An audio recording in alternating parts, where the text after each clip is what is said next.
Hey everybody, welcome back to Video Game Mess. So, Dargan, if you're an Amiga fan, you're going to have a very fun time with this video today. That is because AmigaVision just got one of its biggest updates ever, basically making it the de facto way to play Amiga via emulation, FPGA, or even original hardware. And I admit that AmigaVision has updated a few times, and one of the creators, Lemmy, always sends me updates on Discord, and I always say I will look into it because I didn't grow up with an Amiga. I always end up doing something different. So, Lemmy, I'm sure you're watching this video is for you because I always promise I'm gonna make it, and today is the day. But AmigaVision is an absolutely incredible project, and if you are an Amiga fan, I'm sure you know about it somehow. And if you haven't played around a lot with Amiga, this is basically the easy way to get into the entire library across basically the entirety of the hardware ecosystem. And that is definitely good, especially for somebody like me, because if you're not familiar with the Amiga, if you didn't grow up with it, you really don't know where to start, what games are worth playing and what games aren't. AmigaVision is going to be a curated pack of basically everything ever to exist for Amiga across all of the different hardware iterations, including Amiga CD32, which is always a fun time. It'll be broken down by category, broken down by top 100 games, and in a lot of ways kind of feels like the Spotify for Amiga. And the best part is every single game will automatically configure itself exactly as it should, taking all of the guesswork out of it. And I love that you can even go into the Amiga OS and you get this really fun Space Invader icon over on the right hand side to jump back into AmigaVision, because this will function as a regular Amiga. Obviously, if you're on an Amiga PC, maybe you don't need that, but for everything else, MiSTer FPGA and software emulation, this thing is absolutely as good as gold.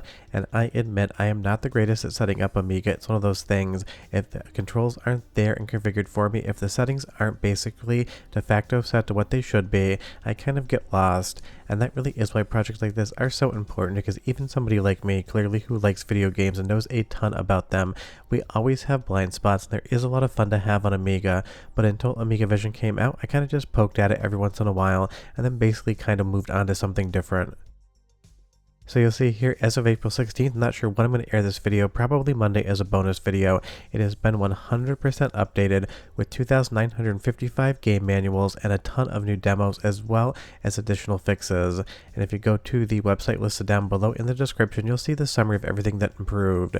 And even though I'm using MiSTer FPGA, and big thanks to Andy D for helping with some of the captures here to actually showcase this AmigaVision pack, you don't need to use this on FPGA, you can do it via software emulation as well. So if you don't own an Amiga, if you don't own a MiSTer FPGA, you'll still be totally fine to play this. And honestly, some of the video improvements here, fixing the scaling that apparently were incorrect over the last 30 years or 3 decades, that is super important, because you obviously want these games presented in the proper aspect ratio and in the proper pixel scaling rate, or else you're not really seeing the art the way the developers and artists intended on you seeing it back in the day. And that really does show a dedication to the level of detail that AmigaVision brings here. Because of course Amiga is a hugely popular platform. I just always have to remind myself that, because it's not anything I grew up with.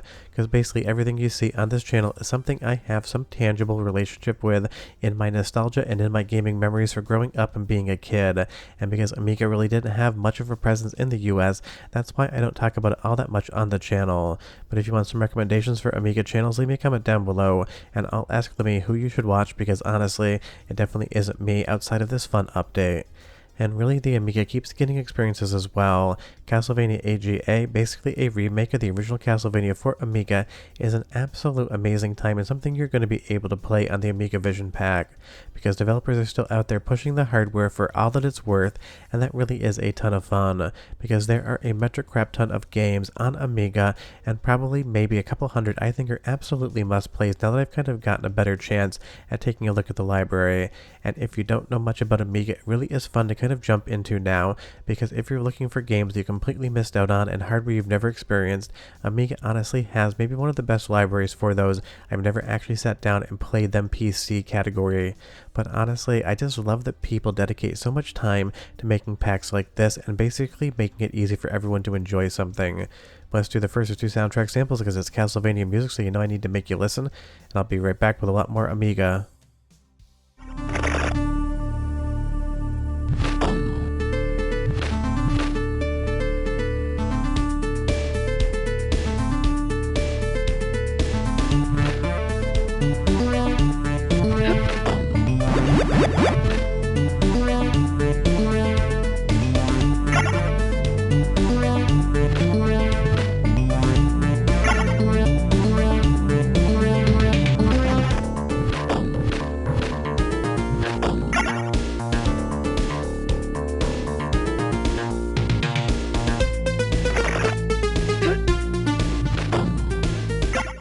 mean, honestly, it sounds fun just hearing that rendition coming out of Amiga hardware. And speaking of the hardware, you can load this up on a real Amiga computer. You can obviously use it on MiSTer FPGA or Analog Pocket as I'm doing here, and it'll also work on basically every emulator, including Raspberry Pi. So this is for everyone, even if you just want software emulation. But I would say for me, honestly, the biggest change and improvement is getting the aspect ratio and the scaling right. Because as a filmmaker of 22 years, I want my work presented in the format I originally made it in, and I'm sure the artists who made these games back in the day also want it done the same way if you ask them. You're also going to get 16:9 and 21:9 ultra-wide scaling for emulators as well, so you can kind of play around with the aspect ratio, but still get the correct scale, and that absolutely matters. And the fun thing about Amiga is because it is a PC, start to finish, outside of the Amiga CD32, you get such a range of interesting games. You can play something like Roger Wilco here, absolutely just a ton of fun. A point-and-click adventure game on Amiga, but you can get platformers, you can get shmups, you can get basically anything you want.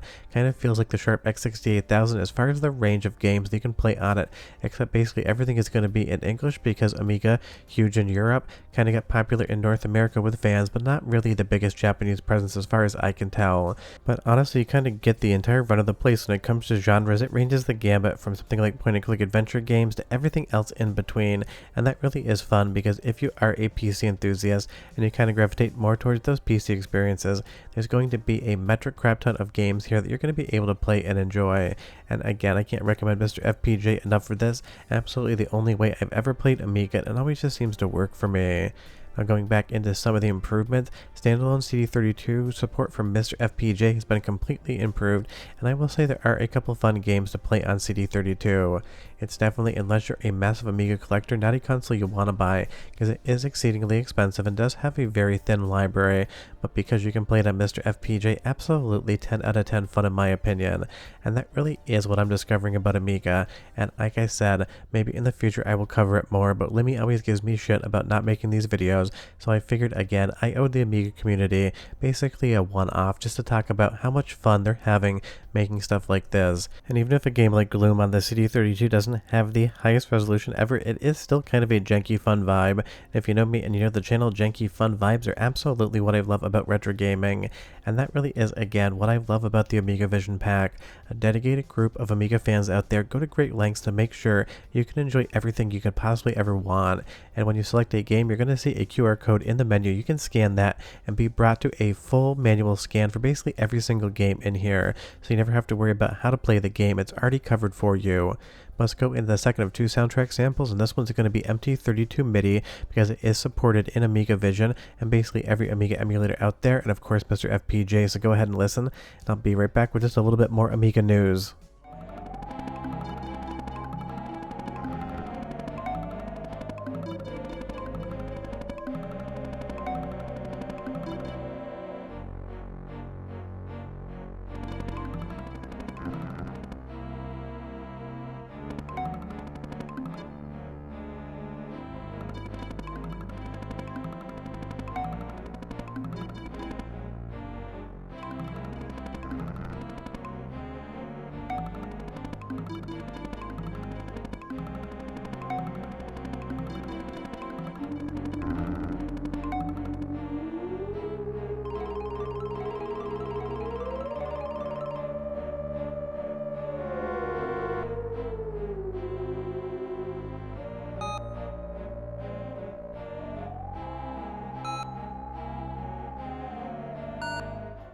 And as I just previously mentioned, you'll see here there's almost 3,000 game manuals added. You see there on the right hand side of the screen that manual and QR code will bring you directly to the manual for the game. I think that really is an extremely nice touch. And for some games that'll actually support scaling to that resolution and aspect ratio, you can get 21:9 ultra-wide support for some of the cinematics. It's definitely going to be a little bit of a limited option, but it's great that it does have it. But honestly, AmigaVision is just straight up a love letter to the hardware, to the games, and to the history of Amiga. When you actually get this thing working on real hardware, MiSTer FPGA or software emulation, you're going to have more games than you could ever play in one lifetime.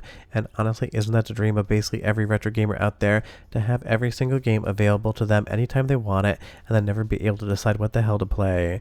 Sure to that, if you have any questions or comments, leave them down below, but I'll see you next time. Bye-bye.